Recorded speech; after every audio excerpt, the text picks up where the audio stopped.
안녕하세요. 잡시광입니다. 오는 2월에 열리는 베이징 올림픽 때 사용할 성화가 그리스에서 중국으로 향했습니다. 그런데 이번 올림픽 성화는 2008년 베이징 하계 올림픽 때처럼 화려한 이벤트나 장거리 성화 봉송조차 없이 조용히 중국으로 직송됐습니다. 중국은 2008년 베이징 올림픽 때 그리스에서 채화한 성화를 미국과 유럽, 아시아 등 무려 20개국을 거쳐 역대 최장거리인 13만 7천 킬로미터를 이동하면서 중국의 스케일을 뽐냈습니다. 하지만 당시 중국으로 오던 성화는 반중 시위대에 길이 막혀 성화의 불이 수차례 꺼지는 곤욕을 치렀습니다. 당시 성화가 파리를 지날 때였습니다. 티베트 독립을 주장하며 중국의 탄압에 반대하는 시위대 2천여 명이 몰렸고 프랑스는 경찰 3천여 명을 투입해 성화를 사수했지만 이 과정에서 성화가 3번이나 꺼지는 수모를 겪은 겁니다. 이런 사태를 막기 위해서 중국은 지금 코로나가 유행 중이라는 이유로 조용히 성화를 중국으로 직송하는 방법을 택한 겁니다. 그런데 이조차도 중국의 뜻대로 되지 않았습니다. 반중 시위는 이번에도 어김없이 등장했습니다. 그리스 아크로폴리스에서 열린 리허설 현장에 티벳과 홍콩의 민주화를 원하는 시위대가 나타난 겁니다. 티벳의 학생 운동가들과 홍콩에서 미국으로 망명한 조이 시우는 티벳의 국기와 광복 홍콩 시대 혁명이라고 적힌 현수막을 펼치는 시위를 벌이다가 체포됐습니다. 이미 작년부터 세계 인권단체들과 미국의 일부 의원들은 IOC에 중국이 신장 위구르와 이슬람 소수민족에 대한 집단 학살을 중단하지 않는다면 올림픽을 연기하고 대회 장소를 변경해야 한다고 촉구한 바 있는데요. CNN은 시위대의 체포 소식을 전하면서 중국 당국이 2016년 이후 약 100만 명이 넘는 위구르인과 이슬람 소수민족을 수용소에 억류하고 강제노동을 조장한 혐의를 받고 있다고 설명했습니다.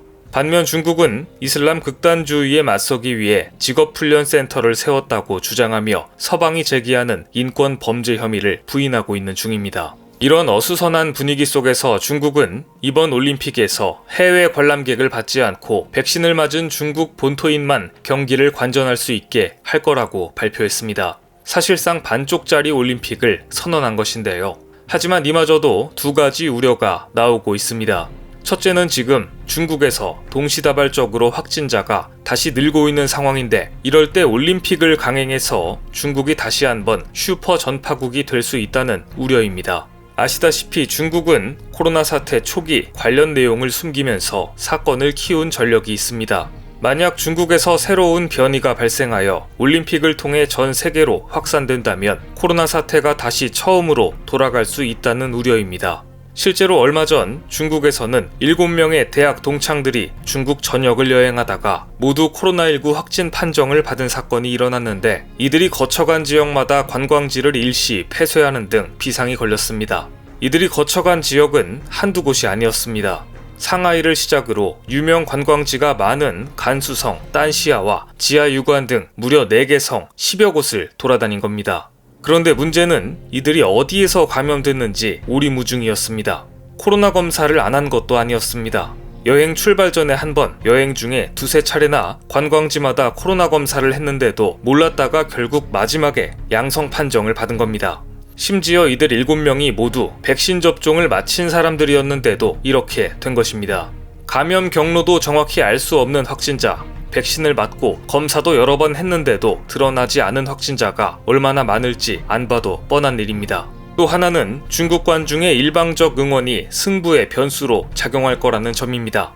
안 그래도 중국 관중들의 일방적이고도 요란한 응원은 경기장에서 눈살을 찌푸리게 한 적이 한두 번이 아닙니다. 오죽하면 한국 양궁 대표팀은 중국 관중들의 요란한 응원에 대비해 훈련 때도 요란한 소음을 틀어놓고 훈련할 정도였습니다. 그런데 이번 베이징 올림픽에서는 중국 관중만 들어갈 수 있다니 이들이 얼마나 강력한 응원을 할지, 특히 판정 시비가 첨예하고 한국과 중국의 경쟁이 불가피한 쇼트트랙과 같은 종목에서는 중국의 일방적인 응원이 한국 선수들에게 영향을 줄 수 있을 거라는 우려가 나오고 있는 실정입니다. 중국은 지난 9월 15일 올림픽 예행 연습 같은 전국체전을 이미 열었습니다. 이날 중국 시안올림픽센터 스타디움에 모인 인원은 공연기술 인력과 관중을 모두 포함해 46,200여 명에 달했습니다. 놀라운 것은 마스크 착용 여부였습니다. 이 어마어마한 인원이 스타디움 안에서 모두 마스크를 벗은 채 소리도 지르고 응원도 펼쳤습니다. 대표적인 관영 매체 인민망과 환구시보는 코로나19를 통제할 수 있는 중국의 능력과 자신감을 보여준 전국체전이었다고 평가하면서 올림픽 띄우기에 나섰습니다. 이것은 중국이 IOC와 세계를 향해 우리는 바이러스를 통제할 수 있다, 마스크도 벗을 수 있다고 자신감을 내비치는 행사였습니다. 하지만 여기에는 커다란 비밀이 있었습니다. 이날 동원된 개막식 관중 약 2만여 명은 백신 접종을 끝내고 호텔에서 14일간 격리해야 했고 그 사이 5번의 핵산 검사를 거쳐야 했으며 개회 48시간 이내 핵산 검사 음성 증명서까지 갖고 있어야 개막식 입장이 가능했던 것입니다. 즉 관중까지 철저하게 만들어진 이벤트였던 것이죠. 그런데 이 방법은 중국 인민들에게나 통할 방법입니다. 전 세계 각국에서 모여드는 국제 경기인 올림픽에서 이같이 완벽한 통제는 불가능에 가깝습니다.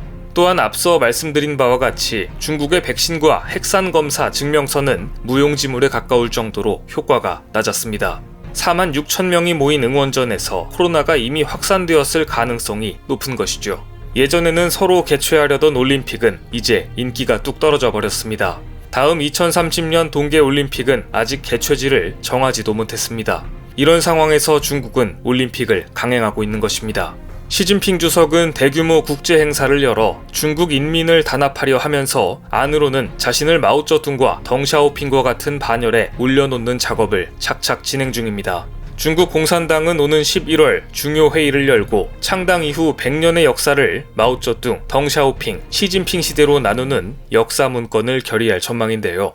이것은 시 주석이 세 번째 연임을 노린 포석으로 풀이됩니다. 시 주석은 최근 공산당 이론지를 통해 자신이 밀어붙이고 있는 공동부유의 타임 스케줄까지 공개했습니다. 2025년까지 소득과 소비 수준 격차를 점차 줄여나가고 2035년에는 공동부유를 실현하기 위한 실질적 진전을 이루겠다는 것인데 이를 위해서 소득세와 부동산세 등 세제를 개편하겠다는 뜻도 밝혔습니다. 게다가 중국에서는 최근 미성년 자녀가 범죄를 저지를 경우 부모도 함께 처벌하는 방안을 추진하는 것으로 알려졌습니다. 전국인민대회 측은 미성년자의 불량 행동에는 여러 원인이 있지만 가정교육이 부족하거나 부적절한 것이 중요한 원인이라며 해당 법안의 취지를 설명했습니다. 사실 틀린 말은 아닙니다. 미성년자의 범죄도 날이 갈수록 심각해지고 있기 때문에 부모에게 책임을 묻는다는 것이 이해가 되는 내용이기도 합니다. 하지만 여기에는 두 가지 문제점이 있는데요. 첫 번째는 현대 문명사회에서 사라진 연좌제를 되살리는 것이기 때문에 논란의 소지가 있습니다. 그리고 두 번째가 진짜 문제인데 이 법안의 세부 내용을 보면 미성년자가 당, 국가, 인민, 집단, 사회주의를 사랑하고 국가 통일을 수호하는 관념을 수립하고 중화 민족 공동체 의식을 기르며 애국심을 함양하도록 교육한다 라고 규정해 놓았습니다. 결국 미성년자 범죄를 잡는다는 허울 좋은 명목으로 미성년자에게 사회주의와 중화사상, 시진핑 우상화를 부모가 주입시키도록 유도하고 있는 겁니다. 이 법안이 통과된다면 만약 중국에서 학생들이 민주화 시위를 할 경우 당국은 그 부모에게 책임을 물을 수 있게 됩니다. 이를 우려한 부모들은 자발적으로 자녀들에게 중국의 사회주의와 시진핑 우상화 사상을 주입할 수밖에 없게 되는 것이죠. 하지만 일각에서는 이 같은 조치들 때문에 중국 인민들의 인내력에도 한계가 생길 수 있다고 지적합니다. 시진핑 장기 집권이라는 하나의 목표를 위해 세금을 바치고 전력난을 겪고 자녀들에게 사상을 주입하고 감염병 위험을 감수하며 올림픽까지 치러야 하기 때문입니다. 거기에 최근 중국에 불어닥친 헝다 사태로 인한 경제 불안과 자연재해들까지 중국인들의 삶을 피폐하게 만들고 있습니다. 이대로라면 대만 독립 이전에 중국 분열이 먼저 일어날 수도 있겠다는 생각이 드는데요. 과연 시진핑 주석의 바람대로 올림픽을 완수하여 장기 집권을 공고히 할 수 있을지 관심 있게 지켜봐야 할 것 같습니다. 오늘 준비한 소식은 여기까지입니다. 댓글을 통한 여러분들의 많은 의견 기다리겠습니다. 많은 분들의 생각이 모였을 때 진정 가치 있는 지식이 완성될 것입니다. 시청해주셔서 감사합니다.